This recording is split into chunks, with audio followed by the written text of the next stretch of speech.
경찰의 내사를 받고 있던 이선균이 결국 형사 입건이 되며 내사자에서 피해자로 신분이 전환되었습니다. 이선균이 최초에 어쩌다 경찰의 수사망에 포착이 된 것인지 그 상세한 과정과 그가 강남 템프로 마담과 어떤 관계인지 너무나 충격적인 템프로여 실장의 정체에 대해서도 알려드리겠습니다. 해당 유흥업소 관계자는 이선균 씨가 자주 오셨던 게 맞다. 은밀하게 오는 VIP이고 보통 아무나 오지 않으며 방에서 이루지는 그건 모르기 때문에 더 큰 게 터질 수도 있다라며 숨겨진 더 큰 건이 있음을 예고했는데요. 사건이 이제 정식 수사로 전환이 되었기 때문에 이선균은 조만간 소환이 되어 경찰에 출석을 하게 되고 형사 입건이 되었기 때문에 사건 번호가 부여되며 피의자 신분으로 정식으로 수사를 받기 시작하게 됩니다. 현재 이선균과 연락을 주고받았던 유흥업소 종업원이 구속됐다는 소식도 들어왔는데요. 강남 템프로 실장인 어 씨는 올해 이선균 10여 차례에 걸쳐 전화 통화를 했던 것으로 전해졌는데 올해 초부터 서울에 위치한 이 유흥업소 종업원의 자택에서 약초만 아니라 여러 종류의 약물을 투약한 협의를 중점적으로 다루면서 수사를 진행하고 있는 상태입니다. 이선균에 대한 경찰의 내사가 어떻게 시작이 된 건지 짚어보자면, 먼저 경찰은 최초에는 서울 강남의 한 유흥업소에서 마약이 유통되고 있다는 첩보를 입수했고, 이로 인해 해당 유흥업소 관계자를 상대로 마약 유통에 어떻게 됐는지 수사를 시작하게 되었는데요. 그런데 수사를 하던 중 이상한 점이 발견되는데 그건 바로 약초를 투약한 혐의를 받는 템프로 여실장 휴대폰 전화 기록에서 이선균 이름이 등장했던 것이었습니다. 게다가 이선균과의 통화는 한두 차례도 아닌 무려 10여 차례나 기록으로 남아있었고, 경찰은 해당 기록을 토대로 수사를 더 상세하게 파헤친 결과 더 수상한 사실을 발견하게 되는데요. 그것은 바로 이 여실장 은행 거래 내역에서 이선균으로부터 무려 3억 5천만 원이라는 큰 돈을 받은 거래 내역이 확인이 된 것이었습니다. 결국 경찰은 모든 사실을 종합해 이선균의 약초 혐의를 파악하게 된 것이었고 끝내 형사 입건하지 하게 된 것이었는데요. 그간 이선균이 어라는 인물로부터 협박을 받고 거액을 건네줬다는 언론 보도가 있었지만 해당 인물이 남성인지 여성인지 직업은 무엇이며 나이는 몇 살인지까지 알려지지 않고 있다가 이번에 해당 인물이 남성도 아닌 여성이고 템프로 종업원이 나이는 94년생으로 아직 20대의 젊은 여성이라는 충격적인 정체도 드러나게 되었습니다. 다시 말해 이선균은 자신과 20살가량 나이 차이가 나는 어린 접대부의 집에 수시로 찾아갔고 함께 약초까지 하다가 협박을 당하 뒤통수를 맞은 뒤 경찰의 수사망에 걸려들게 된 것이었습니다. 집에서 함께 놀던 20대 여종업원 씨가 구속되면서 폭로전이 시작됐습니다. 유부남인 배우 이선균과 동료 배우인 조여정 씨와의 지난 스킨십 말고도 다른 여자 연예인과 했던 이상한 행동들도 있다며 폭로를 하고 있고, 놀랍게도 이 모든 일들이 2009년 배우 전혜진과 결혼 전이 아니라 결혼 후 유부남이 되고도 멈추지 않았던 것이 충격적인데요. 강아지는 밥 주고 씻겨주고 똥 치워주니까 말을 잘 듣지만 이선균 씨가 가장 큰 문제고 독립적인 인간이다라며 남편이 강아지보다 말을 안 듣는다는 말을 이쁘게 포장해서 말한 아내 전혜진 씨의 말이 더 신뢰가 가는 지금 상황들. 도대체 그는 평소에 어떤 행동들을 했던 것일까요?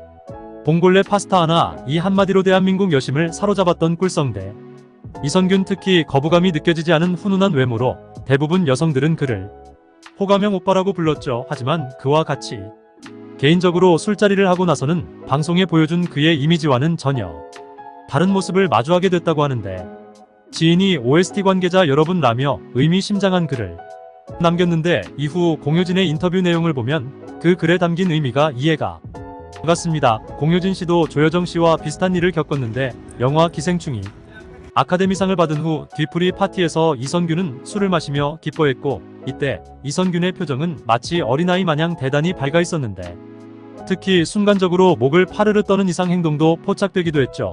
배우 조여정 씨와 모두가 파티에 무르익고 취기도 어느 정도 오를 때쯤 언제 그랬냐는 듯 이선균 씨는 갑자기 조여정의 옆으로 자연스럽게 다가가 그녀 옆을 떠나지 않고 파티 내내 머무르며 이상행동을 했고, 그는 조여정의 몸을 팔로 감싸며 품에 안으며 스킨십을 했고, 마치 처음이 아닌 듯 두 사람의 행동들, 이게 바로 미국 물을 먹은 사람들 마인드인 유교 국가에서는 갸우뚱할 만한 행동이었죠.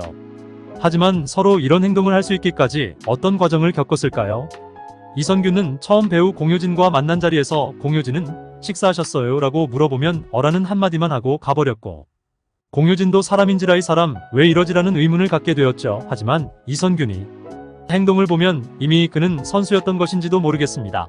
이선균은 공효진을 보고도 못 본 척 항상 차가운 모습만 일관되게 하던 그가 어느 날 갑자기 이선균이 정말 반갑게 인사를 하면서 공효진의 어깨를 주물러 주었고, 그런 행동에 그녀는 눈물이 날 뻔했다고 하는데요. 뿐만 아니라 손을 쓰다듬어야 하는 장면에서는 공효진의 손을 툭툭 만지는 등 투박한 손 쓰다듬기로 마치 일부러 NG를 내서 한 번 더 하자는 느낌으로 NG를 내서 많이 만졌다고 하는데요.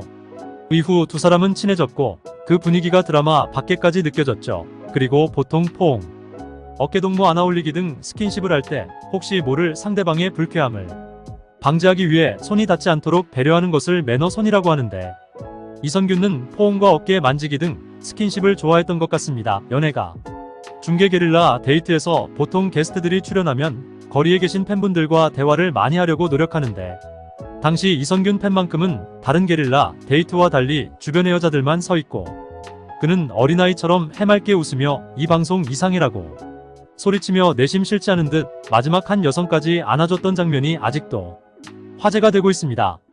영화 시사회에서도 비슷한 일이 있었죠. 그리고 이번 일로 이선균이 검사에 걸리면 조정석, 주지훈, 염정아에게도 불똥이 튈 것으로 보이는데, 조정석은 이선균과 촬영을 마친 영화 행복의 나라가 위기 상황이고, 주지훈은 영화 탈출해서 이선균과 호흡을 맞추고 개봉 대기 중이었고, 노웨이 아웃의 염정아도 이선균 때문에 드라마 흥행이 쉽지 않아 보입니다.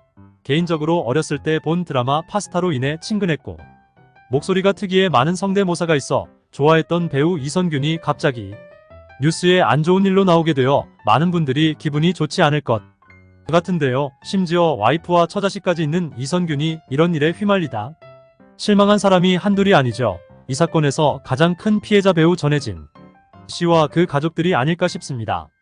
연애할 때도 이선균 씨가 원해서 연애하자고 해놓고는 6년째에 접어들었을 때는 전혜진과 연애를 하다 보니 30대 중반이 됐다. 이 사람과 꼭 결혼해야 하나 심각한 고민을 했다라며 결혼을 앞두고 자기 혼자 우울해하며 매일 술을 마셨고, 이 모습을 본 전혜진 씨는 잠수를 탔지만 결국 이선균은 그녀를 붙잡고 혼전 임신과 함께 결혼을 해버렸죠. 그때 만약 다른 선택을 했다면 그녀의 인생도 달라졌을까요?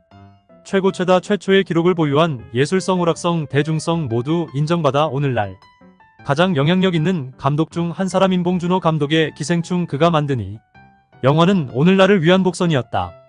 댓글로 남겨주세요. 구독과 좋아요.